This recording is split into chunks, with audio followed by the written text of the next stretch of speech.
एक ऐसा शहर जहां हर सड़क, हर गली और हर पहाड़ी के बीच एक नई कहानी छुपी है। लेकिन इस बार यह कहानी खास है। यह सिर्फ एक शहर की नहीं, बल्कि दो दिलों की कहानी है जो यहाँ मिले, यहाँ बिछड़े और फिर यहीं अपनी मोहब्बत की दास्तां मुकम्मल की।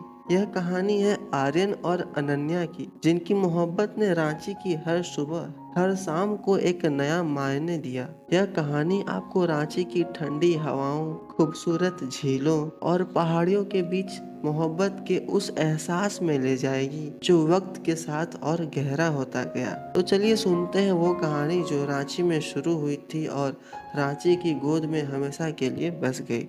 मोहब्बत के किस्सों से भरा शहर ये रांची, हर गली, हर मोड़ और हर पहाड़ी अपनी कहानी कहती है। लेकिन आज भी कहानी आर्यन और अनन्या की है, जिनकी मोहब्बत ने रांची की हवा में इश्क की खुशबू को घोल दी थी। सब कुछ उसी कांची पहाड़ी से शुरू हुआ था, जहां ठंडी हवाओं के बीच अनन्या ने पहली बार आर्यन को देखा था। आर्यन अपनी किताबों में खोया हुआ लड़का और अनन्या जैसे कोई चंचल नदी, उनके बीच पहली बार बातचीत सूरज की डूबती किरणों के नीचे हुई। क्या आप भी सूरज की डूबती किरणों में अपने ख्वाब ढूंढते हैं? अनन्या ने पूछा था। आर्यन ने सिर हिलाया, लेकिन अनन्या के मुस्कान ने उसे ख्वाब से कहीं ज्यादा दिया, एक नई वजह जीने का।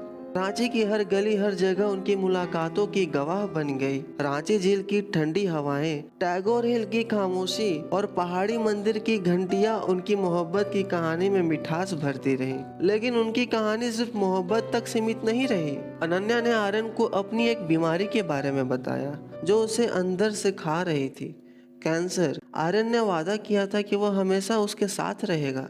हालत बिगड़ने लगे। अनन्या के परिवार ने उसे इलाज के लिए दिल्ली भेज दिया। जाते जाते अनन्या ने आर्यन से कहा, अगर मैं ठीक हुई तो टैगोर हिल पर तुम्हारा इंतजार करूंगी, लेकिन अगर नहीं हुई तो समझना मोहब्बत अधूरी ही सही लेकिन अमर हो जाएगी। आर्यन ने यह वादा दिल से निभाया। उसने अनन्या के लौटने की उम्मीद में हर शाम टैगोर हिल जाना शुरू किया। लेकिन समय बीतता गया और अनन्या का कोई संदेश नहीं आया। कुछ साल बाद आर्यन को अनन्या का एक खत मिला। खत में लिखा था, आर्यन, जब तुम यह खत पढ़ रहे होगे, मैं शायद रांची की हवा में कहीं घुल चुकी होंगी, लेकिन मेरी आखिरी ख्वाहिश थी कि मैं तुम्हें बताऊं, तुमने मेरी जिंदगी को इतना खूबसूरत बना दिया कि जुदाई भी मुझे अधूरी नहीं कर सकी। आर्यन का दिल टूट गया, लेकिन उसने अनन्या के सपने को जिंदा रखने की ठानी। उसने कांची पहाड़ी पर एक पुस्तकालय बनवाया जहां लोग आकर अपनी अधूरी कहानियां लिख सके। 10 साल बाद जब आर्यन पुस्तकालय में बैठा था, एक लड़की अंदर आई। उसकी आंखें अनन्या जैसी थी। आप आर्यन हैं? उसने पूछा। आर्यन ने हैरानी से सिर हिलाया।